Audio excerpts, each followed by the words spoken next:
আমাৰ উল্লাস কাৰ্যসূচীৰ অন্তৰ্গত আপোনালোকে FLNT পৰীক্ষা দিছে আৰু পাছ কৰিছে, চাৰ্টিফিকেট লৈছে আৰু মই বহুত ভাল পাইছোঁ আৰু তাৰ কাৰণে মই আপোনালোকক শ্ৰদ্ধা জনাইছোঁ যাতে ভৱিষ্যতে আপোনালোকে এনেদৰে পঢ়ি যায় আৰু পঢ়িলেহে আপোনালোকৰ কি হ'ব, জ্ঞান বাঢ়িব, আপোনালোকৰ ভয় নাথাকিব আৰু আপোনালোকে ঠগন নাখাব। গতিকে আপোনালোকে আকৌ আৰু পঢ়িব।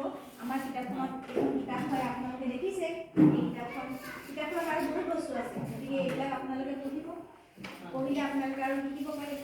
হয়, এতিয়া আমি আলোচনা কৰিম। আমি যিহেতু পৰীক্ষা দিলে আপোনালোকে পাছ কৰিলে, গতিকে পৰীক্ষাত আমি কুৱেশ্যন পেপাৰখন এনেকুৱা ধৰণৰ আছিলে, দেখিছে নহয় কুৱেশ্যন পেপাৰখন। ইয়াতে কিছুমান ছবি দিয়া আছে, ছবিৰ লগত আঁচপৰা আছে, মিলাবলৈ দিছে, কিছুমান লিখিব দিছে, হয়নে?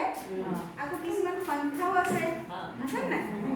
এতিয়া সেই যে তিনিটা আছে, পঠন, লিখন আৰু সংখ্যা, এই গোটেইকেইটাৰ ভিতৰত আপোনালোকক মই জানিব বিচাৰিম যে আপোনালোকে কোনটো বেছি লাভ হৈছে। এতিয়া দাদা আপুনি কওকচোন, আপুনি কোনটো ইয়াৰ বেছি ভাল পাইছে? পঠনটো ভাল পালে, লিখনটো ভাল পালে নে সংখ্যা জ্ঞানটো?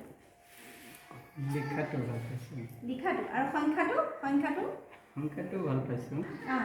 আৰু সংখ্যাটো ভাল পাই আপুনি শিকি পেলাই কি লাভ হৈছে কওকচোন আপোনাৰ? মই বজাৰ কৰিব যাওঁ, বস্তু খোজো, মই মানে যিমান ঘূৰাই মই আকৌ হিচাপ কৰিব নোৱাৰোঁ।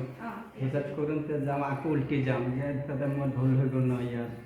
আপুনি মইতো বজাৰ কৰিলে কেজি আলু কিনিছোঁ, হ'ল 16 টকা, আপুনি লৈ ল'লে 30 টকা, এই পইচাটো ঘূৰাই দিয়ক।